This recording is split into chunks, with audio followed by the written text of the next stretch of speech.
আমার বিএনপির লোকজনরা ইদানিং খুব অপছন্দ করে, তারা মনে করতেছে আমি হুদাই বিএনপির টুপকিতে আঙুল দিতেছি। আজকে না মির্জা ফখরুল সাহেব নিয়ে আলাপ করি। হ্যাঁ, এ বুঝে দেখি বিএনপি আসলে একটা দল হয়েছে, কিন্তু কেন একটা রাজনৈতিক দল হয়ে উঠতে পারে না। মির্জা ফখরুলকে গান্ধী বলতো তার দলের কর্মীরাও, যখন আওয়ামী লীগ ক্ষমতায়, আমি সেই সময় ওনার সমালোচনা করেছি, কারণ আমার সবসময় মনে হইতো উনি এখনো তারুণ্যে আটকায় আছেন।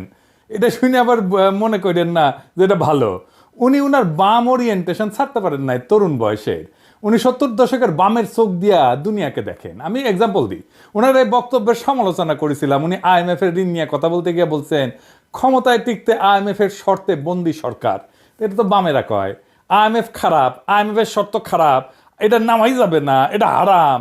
হারাম না হইলেও তো মাকরু বটেই। সি সি সি আইএমএফ সি, সাম্রাজ্যবাদের দালাল আইএমএফ সি, এটা কেউ নেয়? আচ্ছা বলেন তো, বিএনপি ক্ষমতায় আসলে আইএমএফ সারে টিকতে পারবেন? উনি আইএমএফ এর শর্ত মানবেন না? নাকি বিএনপি টাইমে আইএমএফ এর লোন শর্ত ছাড়ান ছিল? হুদাই এ সমস্ত কথা বলেন কেন মির্জা ভাই?